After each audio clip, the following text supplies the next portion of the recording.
Common example से आगे start करना था, तो आगे देखते हैं जो टॉर्क है उसके क्या क्या एग्जाम्पल्स हैं वो डिस्कस करते हैं।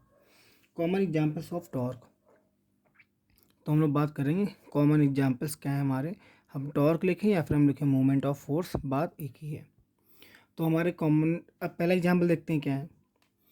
टू ओपन और शट अ डोर, अगर किसी भी डोर को ओपन करना है या शट करना है, जैसे मान लीजिए कि हमारा डोर था, ये इस तरीके से ये हमारा डोर है। डोर पे ये हमारा हिंज वाला पॉइंट है जहाँ पे डोर हमारा पाइवोटेड है, या एक्सिस ऑफ रोटेशन है, ये हमारा एक्सिस ऑफ रोटेशन है। यहाँ पे हिंज है जहाँ पे पाइवोटेड है। अब करना क्या है, ओपन और shut door we apply a force push और pull normal to the door at its handle. तो जो हैंडल है ना, हैंडल के इस वाले पॉइंट पे यहाँ पे मुझे फोर्स को अप्लाई करना पड़ेगा। यहाँ पे हम फोर्स को अप्लाई करेंगे। अब ओपन करना है या शट करना है, तो या तो हम यहाँ से पुश करेंगे, जब पुश करेंगे तो ऑब्वियसली ये हमारा ओपन होएगा, और जब इसको हम पुल करेंगे तो ऑब्वियसली क्लोज होगा डोर हमारा। तो ओपन या क्लोज करने के लिए, ओपन करने के लिए या फिर शट करने के लिए हम यहाँ पे हिंज पे इस पॉइंट पे, ये point of application of force है जहाँ पे फोर्स लगा करके डोर को ओपन करना है या फिर क्लोज करना है, पुश और पुल करके। और ये हमारा एक्सिस ऑफ रोटेशन है जिसके अलॉन्ग में मूव करेगा। तो फोर्स को हमेशा परपेंडिकुलर ही लगाते हैं। फोर्स जहाँ पे हमने इस हैंडल पे इस वाले पॉइंट पे लगाया, ये इस वाले के कैसे है, परपेंडिकुलर है, यहाँ पे नॉर्मल है, 90 डिग्री बनाएगा। तो वही बोला है कि force if normal to the door at its handle. और जो हैंडल वाला पॉइंट है पी, इन्होंने यहाँ पे इस पॉइंट को पी जूम कर रखा है कि पी वाले पॉइंट पे जूम करते हैं, यहाँ पे फोर्स लगाते हैं। Which is provided at the maximum distance from the hinge. ठीक है, जो कि जो हमारा ये हिंज है ना, इस हिंज से ये हमारी जो मैंने बोली थी ये मैक्सिमम डिस्टेंस पे है। तो मैंने पहले कहा था कि टॉर्क मैक्सिमम तभी होएगा जब हम यहाँ पे जो परपेंडिकुलर डिस्टेंस है वो हम मैक्सिमम लें। तो जो परपेंडिकुलर डिस्टेंस है हमारी वो मैक्सिमम है। अगर हिंज से मैक्सिमम डिस्टेंस पे जा करके फोर्स लगाएंगे तो बहुत ही ईजिली डोर ओपन हो जाएगा। मुझे यहाँ जो फोर्स लगाना पड़ेगा बहुत ही कम लगाना पड़ेगा, लीस्ट फोर्स, क्योंकि मैक्सिमम डिस्टेंस पे है। और मुझे यहाँ पर क्या मिल जाएगा, यहाँ मुझे मूवमेंट मिल जाएगा, रोटेशन मिल जाएगा डोर का, डोर ओपन हो जाएगा। तो ये चीज़ ध्यान रखनी है कि हिंज से मैक्सिमम डिस्टेंस पे होना चाहिए।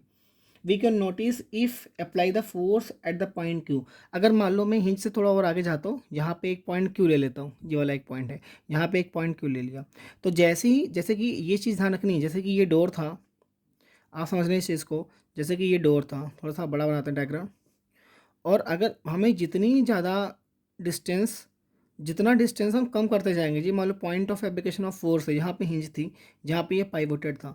अब इससे जितना ज़्यादा डिस्टेंस बढ़ती, मतलब डिस्टेंस कम होती जाएगी, जितना हिंज तरफ जाएंगे तो डिस्टेंस तो कम होती जा रही है ना। तो अगर डिस्टेंस कम होती जा रही है, जो आपने यहाँ से यहाँ तक की परपेंडिकुलर डिस्टेंस कम ली है, तो उतना ही ज़्यादा फोर्स लगाना पड़ेगा। और थोड़ा सा आगे जाएंगे, फोर्स और लगाना पड़ेगा।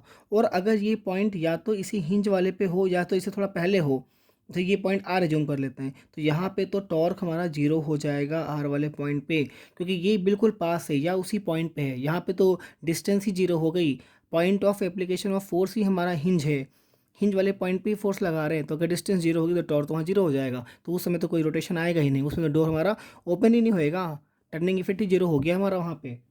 तो जितना ज़्यादा हम नॉर्मल वाले पॉइंट पे जो हमारा एप्लीकेशन ऑफ फोर्स है उससे हिंज की तरफ डिस्टेंस कम होती हुई चली जाएगी, उतना ही ज़्यादा फोर्स अप्लाई करना पड़ेगा। और अगर वो पॉइंट हमने हिंज पे ले लिया तो टॉर्क हमारा जीरो हो जाएगा। मतलब उससे पहले क्यू वाले पॉइंट पे एट क्यू, अगर हम क्यू के बारे में बात करें तो यहाँ पे फोर्स जो हमारा होगा वो मैक्सिमम होगा, क्योंकि जो डिस्टेंस हमारी है वो कम हो गई है इस वाले पॉइंट पे, इसलिए मैक्सिमम फोर्स लगाना पड़ेगा। अगर मैं आर वाले पॉइंट पे जाऊँ, आर वाला पॉइंट पे जो पॉइंट कहाँ पे है, वो तो हमारा एट हिंज, हिंज वाले पॉइंट पे ही आर वाला पॉइंट है। तो उस वाले पॉइंट पे जाएंगे तो डिस्टेंस जो परपेंडिकुलर थी वो जीरो हो गई, और इस कंडीशन में हमारा जो टॉर्क था वो भी क्या हो गया, जीरो। मीन्स अब तो डोर हमारा ओपन ही नहीं होएगा।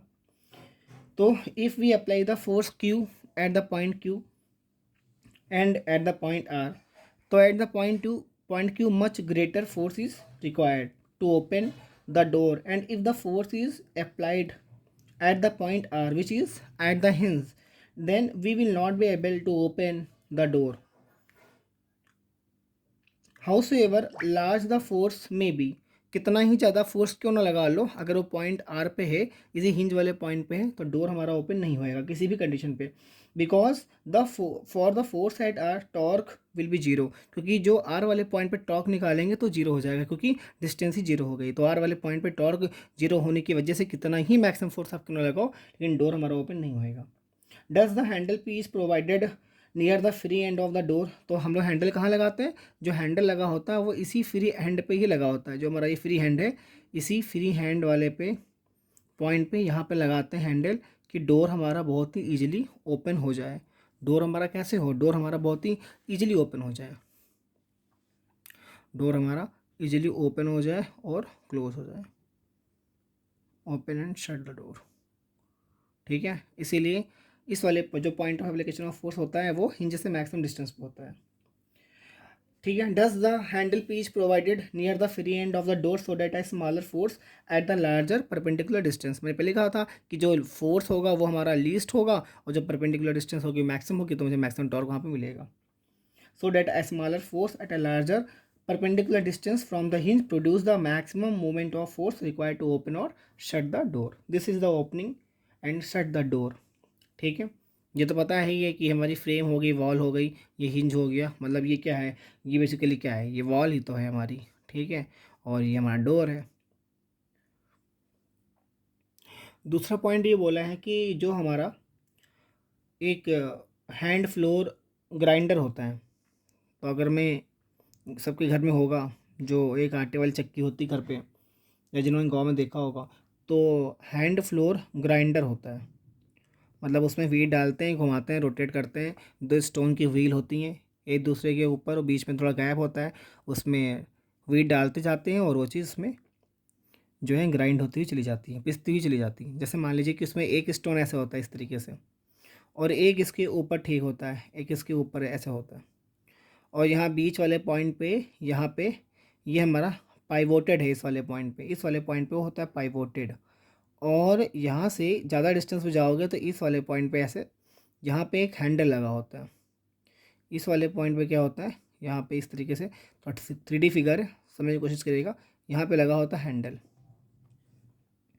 अब यही ये हमारा एक्सिस ऑफ रोटेशन है, ये हमारी आर परपेंडिकुलर हो गई।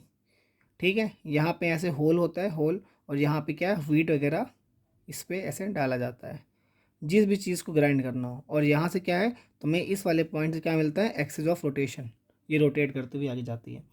तो अपर सर्कुलर स्टोन, तो ये वाला जो है ये अपर ले लेते हैं कि ये अपर सर्कुलर स्टोन हो गया हमारा, upper circular stone.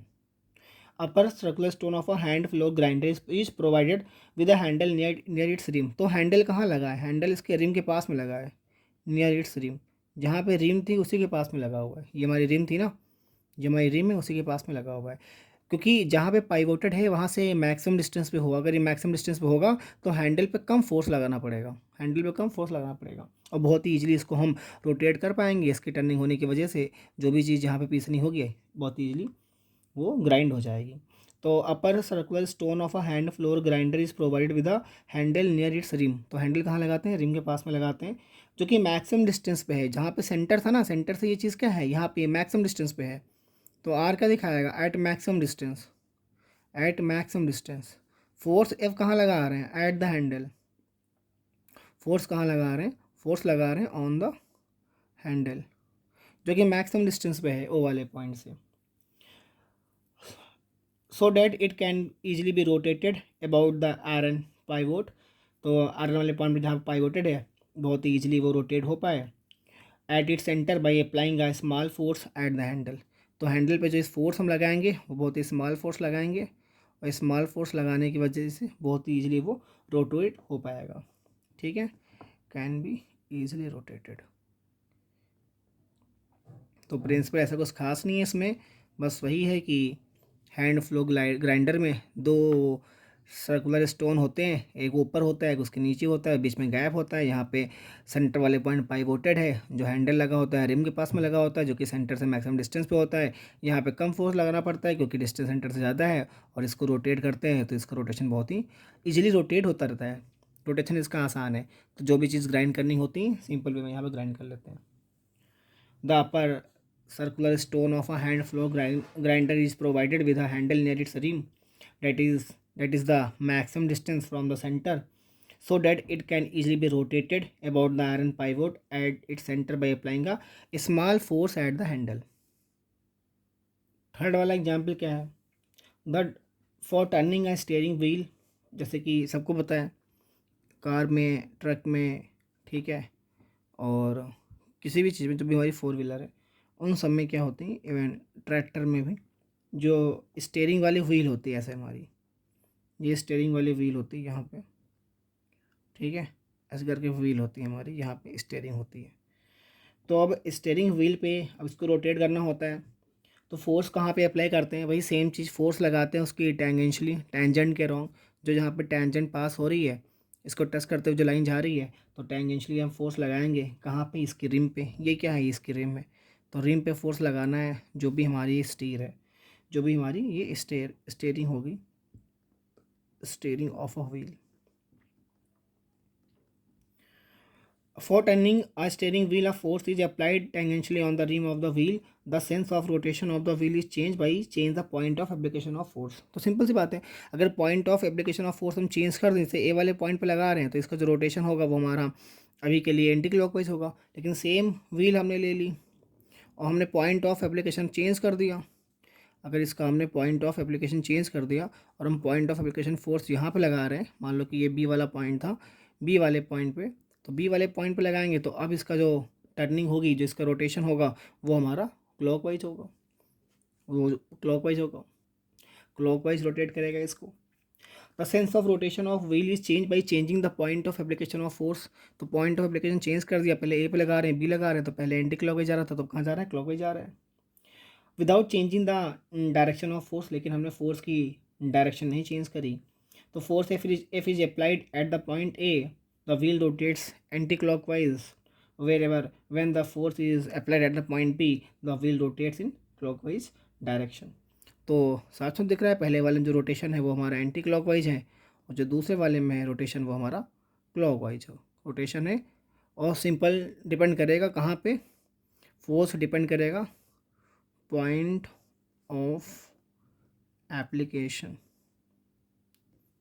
of force without changing the direction, without changing the direction। हमने डायरेक्शन में कोई भी चेंज नहीं करा है। तो सिंपल मीनिंग था कि for turning a steering wheel a force is applied tangentially on the rim. Force कैसे लगाते हैं? फोर्स जो लगाते हैं वो टेंजेंशियली लगाते हैं, उसके टेंजेंट के अलॉन्ग होगा, ये चीज़ ध्यान देनी है। फोर्स दोनों ही जगह हम टेंजेंशियली ही लगाएंगे।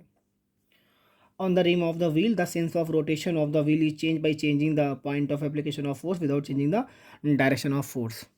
ए वाले पॉइंट पर लगाया तो एंटी क्लॉकवाइज, बी पे लगाया तो क्लॉकवाइज।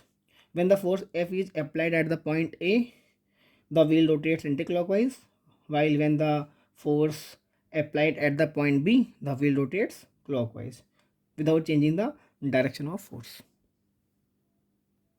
फोर्थ वाले पॉइंट पे बात करते हैं। फोर्थ वाला पॉइंट है, एग्जाम्पल है, जो हमारी बाईसाइकिल होती है। तो सबने बाईसाइकिल को चलाया होगा, साइकिल सबने चलाई होगी।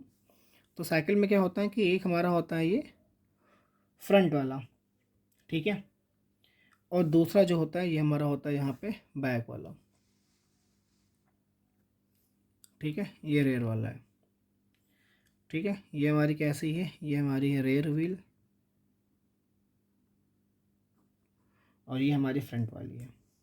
अब यहाँ पे ऐसा लगा, जब यहाँ पे ना ऐसे ये इसके टूथेड वो बने होते हैं, नुकीले नुकीले दांत निकले होते हैं, जिसके ऊपर जो हमारी चेन होती है वो ऐसे रोटेट करती है। सबने चलाई होगी साइकिल, सबको पता होगा, ऐसे टूथेड वो निकले होते हैं, जिसके ऊपर क्या होती है, हमारी जो चेन होती है, आयरन चेन होती है, वो रोटेट करती है, और उसके रोटेशन होने की वजह से ही जो है वो व्हील रोटेट करती है और साइकिल फॉरवर्ड आगे मूव करती हुई चली जाती है। ये हमारा एक्सेल है। एक्सेल वो है एक्सेस ऑफ रोटेशन, जिस एक्सेस के अलॉन्ग जो व्हील है वो रोटेट करेगा। अब ये हमारा एक्सेल है, यहाँ लिख लीजिए कि एक्सेल है। यहाँ पे ये एक पॉइंट था, ये पॉइंट ऑफ, ये ऐसे यहाँ पैडल बना होता है, और इस पैडल पे यहाँ पे क्या करते हैं, इस पैडल पे इस वाले पॉइंट पे फोर्स लगाते हैं, इस पैडल पे ये हमारा point of application of force है ना, ऐसे यहाँ पर फोर्स लगाते हैं। तो in a bicycle to turn the rear wheel, अगर मुझे इस रेयर व्हील को टर्न करना है ऐसे, इसको एंटी क्लॉकवाइज ले जाना है या क्लॉकवाइज, कैसे भी ले जाओ। To turn the rear wheel anti clockwise a small force is applied on the foot pedal of a toothed wheel. ठीक है, ये लिख लीजिए कि ये कैसी है, ये हमारी टूथेड है। टूथेड व्हील क्यों है, क्योंकि इसके ऊपर जो चेन होती है वो रोटेट करती है। हमने नहीं बनाई है, आप देख लीजिए चेन बनाते हैं, ये इस तरीके से चेन होती है ये, और ये चेन ऐसे रोटेट करती है इसके ऊपर, ये चेन हमारी ऐसे रोटेट करेगी। A small force is applied on the foot pedal, तो एट एफ जो फोर्स है, मतलब एट पैडल ऐसे लिखेंगे, ठीक है। ये हम बोलेंगे कि ऑन द पैडल, पैडल पे क्या होगा, फोर्स एफ को अप्लाई करेंगे। यहाँ भी वही कॉन्सेप्ट है, फोर्स को हम अप्लाई करते हैं। और ये क्या है, ये एक्सेल से मैक्सिमम डिस्टेंस पे होता है, ये डिस्टेंस हमारी मैक्सिमम होती है। ये मैक्सिमम डिस्टेंस इसीलिए ज़्यादा है क्योंकि हमें ज़्यादा से ज़्यादा यहाँ पे टर्निंग इफेक्ट लाना है, टॉर्क मैक्सिमम लाना है। To turn the rear wheel anti clockwise a small force is applied on the foot pedal of a toothed wheel, तो जो फोर्स अप्लाई करेंगे वो कैसा होगा, यहाँ पे स्मॉल फोर्स होगा। अ small force is applied at the toothed wheel, ठीक है, of size bigger than the rear wheel. तो सारे लोग जानते हो जो पहली वाली जो थी, जो टूथेड व्हील हो उसका साइज़ ज़्यादा होता है एज़ कम्पेयर टू जो हमारे रेयर व्हील होता है उसका साइज़ कम होता है। So that the perpendicular distance of the point of application of force, जो point of application of force है उसकी जो परपेंडिकुलर डिस्टेंस है ना फ्रॉम द एक्सेल से, वो क्या हो, ज़्यादा हो। तो एक्सेल से परपेंडिकुलर डिस्टेंस क्या है, ज़्यादा है। अगर एक्सेल से परपेंडिकुलर डिस्टेंस हमारी ज़्यादा है, मैंने पहले ही कहा था कि इस पे फोकस करना है, ये हमारी आर परपेंडिकुलर है, जो कि एक्सेल से कहाँ पे है, मैक्सिमम डिस्टेंस पे है फोर्स हमारा, ये मैक्सिमम डिस्टेंस पे है, ये एक्सेल से यहाँ तक। तो अगर हमारी आर परपेंडिकुलर ज़्यादा होगी, अगर हमारी आर परपेंडिकुलर ज़्यादा होगी तो उस केस में क्या होगा, मुझे कम से कम फोर्स लगाना पड़ेगा वहाँ पे। तो बिकॉज में जानते हो कि जो आर परपेंडिकुलर है वो ज़्यादा है, इसलिए फोर्स क्या है, कम लगाना पड़ रहा है। The toothed wheel is joint to the rear wheel by a chain through their tooth, तो ये हमारी पहले कहा था हमने, हमारी आयरन चेन है जो कि इसके ऊपर क्या करती है, आयरन चेन का काम होता है रोटेट करने का, वो इसके ऊपर रोटेट करती है। तो वही सेम चीज़ है कि जो पैडल है हमारा, इस पैडल पे, ये पैडल हमारा एक्सेल से मैक्सिमम डिस्टेंस पे होता है, बहुत ही लीस्ट फोर्स यहाँ पे अप्लाई करते हैं जिसकी वजह से ये रोटेट करती है, और ये एंटी क्लॉकवाइज रोटेट होने की वजह से इसके ऊपर चेन लगी है वो भी रोटेट करेगी, और जो रेयर व्हील है वो भी हमारी रोटेट करेगी, और जो बाईसाइकिल है वो आगे फॉरवर्ड करेगी। एक्सेल से मैक्सिमम डिस्टेंस होने की वजह से फोर्स यहाँ पे बहुत ही स्मॉल लगाना पड़ता है, least force is applied, so that यहाँ पे मुझे क्या लाना है, जो टॉर्क हमारा होगा, टॉर्क जो होगा वो होता ही फोर्स इंटू में आर परपेंडिकुलर है, और जब आर परपेंडिकुलर कम है, फोर्स कम है, तो टॉर्क यहाँ कैसा होगा, मैक्सिमम, मैक्सिमम टॉर्क जनरेट करने के लिए। फिफ्थ वाला एग्जाम्पल क्या है, फिफ्थ एग्जाम्पल है रेंच का। अगर कहीं किसी भी नट को ओपन करना होता है, जैसे कि ये मान लीजिए कोई नट है हमारा, इस तरीके से ये नट है। अब इस नट को ओपन करने के लिए, अगर मुझे इस नट को ओपन करना है तो करना क्या होता है, रेंच होती है, और रेंच सबने देखी होगी कि रेंच कुछ इस तरीके से होती है, इसके ऊपर ऐसे रेंच कुछ इस तरीके से होगी, ये रेंच है। और रेंज भी क्या होती है, रेंज भी मैक्सिमम डिस्टेंस होती है यहाँ से, जो point of application of force है, यहाँ पे फोर्स यहाँ पे लगा रहे होते हैं, यहाँ पे फोर्स लगाएंगे तो ये हमारा point of application of force है, और ये डिस्टेंस जो हमारी है यहाँ से यहाँ तक की वो मैक्सिमम डिस्टेंस है। तो मैक्सिमम डिस्टेंस होने की वजह से बहुत ही ईजिली ये नट ओपन हो जाता है। तो नट बोले, रेंच बोले, ये हमारी रेंच है, या इसी को स्पैनर भी बोलते हैं, ये हमारा स्पैनर है, या फिर इसको बोलेंगे कि ये हमारा रेंच है। तो I spanner use to tighten और लूजन अ नट, अब नट को टाइट करना है या तो लूज़ करना है, जैसे कि यहाँ पर अभी फोर्स लगाएंगे तो फोर्स लगाने की वजह से यहाँ पर जो रोटेशन हमारा आएगा वो जो है clockwise, sorry anti clockwise rotation आएगा।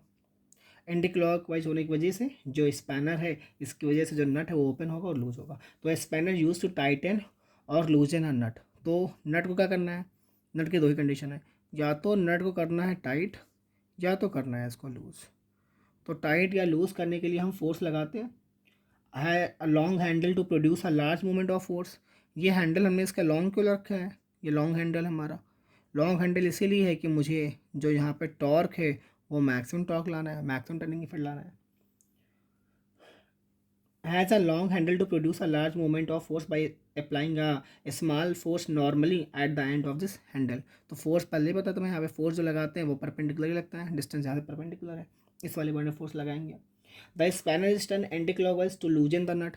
ठीक है, अगर लूज करना है तो सिंपल सी बात है, यहाँ लूज कर रहे हैं, एंटी क्लॉकवाइज जा रहा है, तो एंटी क्लॉकवाइज अगर रोटेट करेंगे तो एंटी क्लॉकवाइज रोटेशन में ये क्या होगा, ये होगा लूज हमारा। और वही सेम चीज़ अगर मुझे इसको टाइट करना है तो हम क्या करेंगे, क्लॉकवाइज रोटेट करेंगे। ठीक है, तो ये चीज़ ध्यान रखनी है, क्लॉकवाइज में टाइट होगा, एंटी क्लॉक में लूज होगा। तो यहाँ तो बस सेम चीज़ रखो कि एंटी क्लॉकवाइज मूव कर रहे हैं, मीन्स नट को यहाँ पर क्या कर रहे हैं, नट को ओपन कर रहे हैं, लूज कर रहे हैं। बस एक ही चीज़ ध्यान रखनी है, लूज कर रहे हैं, एंटी क्लॉकवाइज, काम खत्म। तो I spanner use to tighten, spanner और रेंच यूज टू टाइटन और loosen the nut to produce maximum torque. का force F is applied at the rim of the handle या फिर at the corner of the handle which is at a maximum distance from the nut so that to produce a maximum torque. If we want to lose the nut, we applied the force in anti-clockwise, and if we want to tighten the nut, we applied the force that is in clockwise direction. 6 और last example क्या है, jack screw. तो jack screw आपने use की होगी, अगर बहुत ही heavy load है कहीं पे, जैसे कि कार वगैरह है, कहीं उसका व्हील कहीं पंचर हो गया है, तो उस केस में क्या करते हैं, वहाँ पर हम लोग जैक स्क्रू यूज़ करते हैं। और 9th में हम लोग पढ़ के भी आ रहे हैं हाइड्रोलिक जैक, तो वहाँ भी आप लोगों ने पढ़ा होगा कि हाइड्रोलिक जैक में जैक का कंसेप्ट क्या है। Jack screw use to lift a heavy load. जैसे कि ये हमारा क्या है, ये हमारी कार है, कार को मैं यहाँ बोल सकता हूँ कि एक हैवी लोड है, और जो इसका व्हील है गॉट पंचर्ड, तो व्हील इसका पंचर हो चुका है, तो इसको अपलिफ्ट करना है। अगर मुझे इस हैवी लोड को लिफ्ट करना है, तो हैवी लोड को लिफ्ट करने के लिए हम क्या यूज़ करेंगे, जैक यूज़ करेंगे। अ जैक इसको use to lift a heavy load such as a vehicle has a long arm so that less efforts is needed to rotate it. तो हुआ क्या कि यहाँ पे ऐसे इस तरीके से यहाँ पे ये जैक स्क्रू होता है, यहाँ पे एक हैंडल लगा होता है, जो कि हैंडल इसका काफ़ी लॉन्ग होता है, ये हमारा जैक है, ये लगाते हैं। ये करता क्या है, इस व्हीकल को अपलिफ्ट कर देता है, ये यहाँ से व्हीकल को ऊपर की तरफ अपलिफ्ट कर देगा, और बहुत ही इजीली यहाँ से हम इस व्हील को बाहर निकाल सकते हैं। तो jack screw use to lift a heavy load such as a vehicle has a long arm so that less efforts is needed. अब जैक स्क्रू में क्या होगा कि लेस एफर्ट्स की ज़रूरत होगी, बहुत ही कम एफर्ट्स लगाना पड़ेगा, बहुत ही लेस एफर्ट्स की रिक्वायरमेंट है, और मुझे यहाँ प्रोड्यूस करना है मैक्सिमम टॉर्क। किस लिए, इसको रोटेट करने के लिए, to rotate it so as to raise, या तो मुझे इसको उठाना है या तो मुझे इसको कम करना है, टू रेज और लोअर द जैक, उठाने के लिए या तो फिर कम करने के लिए जैक को, टू रेज और लोअर द जैक। ठीक है, तो जैक स्क्रू हम यूज़ करेंगे, is use to lift a heavy load such as a vehicle has a long arm. अब इसकी जो इसकी लॉन्ग आर्म क्यों होती है, तो लॉन्ग आर्म का वही सेम प्रिंसिपल था कि जितनी ज़्यादा आर्म होगी उतनी ही मैक्सिमम डिस्टेंस होगी और मैक्सिमम टॉर्क यहाँ से जनरेट होगा। तो लॉन्ग आर्म का एक ही मीनिंग होता है कि मुझे वहाँ पर मैक्सिमम टॉर्क लाना है, तो मैक्सिमम टॉर्क लाने के लिए हम लोग वहाँ पे टॉर्क होता ही फोर्स इंटू आर परपेंडिकुलर है, तो फोर्स इंटू आर परपेंडिकुलर है, तो आर परपेंडिकुलर वहाँ ज़्यादा रखनी पड़ेगी, क्योंकि फोर्स मुझे क्या लगाना है, कम लगाना पड़ा है, इसलिए मैक्सिमम टॉर्क चाहिए, मैक्सिमम रोटेशन वहाँ पर चाहिए। तो जैक इसको use to lift a heavy load such as a vehicle has a long arm so that less efforts is needed, बहुत ही कम इफर्ट्स की रिक्वायरमेंट होगी कि रोटेट करना है इसको, तो रोटेट इट, मेन तो काम वही रोटेट करने का, सो एज टू रेज और lower the jack. Finally conclusions पे आते हैं।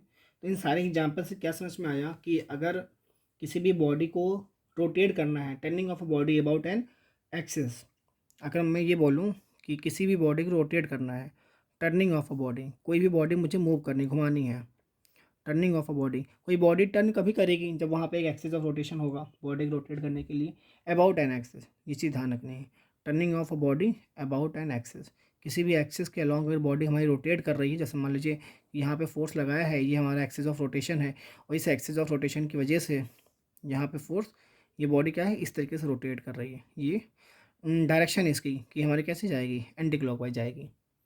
About an axis depends not only in magnitude of force, तो ये चीज़ सिर्फ मैग्नीट्यूड ऑफ फोर्स पे ही रिक्वायरमेंट नहीं है। जैसे टॉर्क होता ही है फोर्स इनटू में आर परपेंडिकुलर, तो यही बोला इन्होंने कि ये ओनली फोर्स पे ही डिपेंड नहीं करती।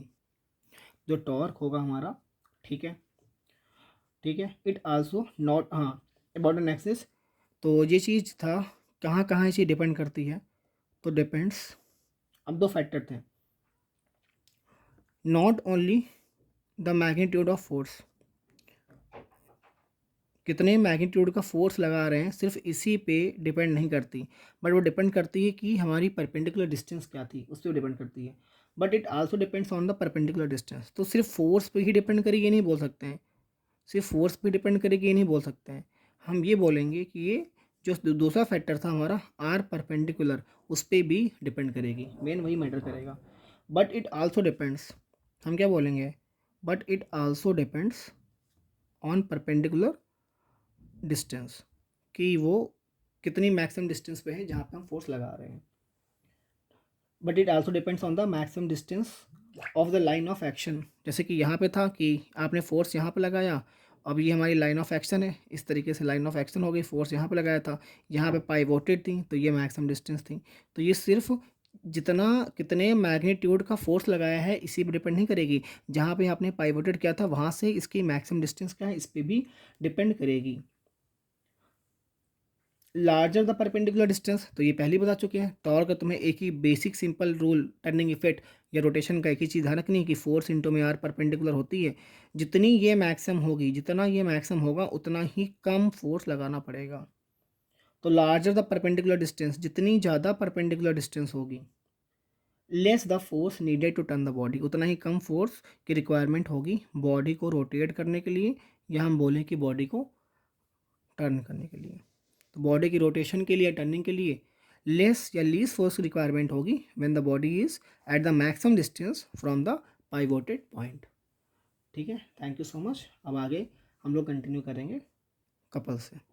आगे जो नेक्स्ट टॉपिक पढ़ना है मुझे, वो पढ़ना है कपल। आगे हम लोग कपल से कंटिन्यू करेंगे। Thanks for watching.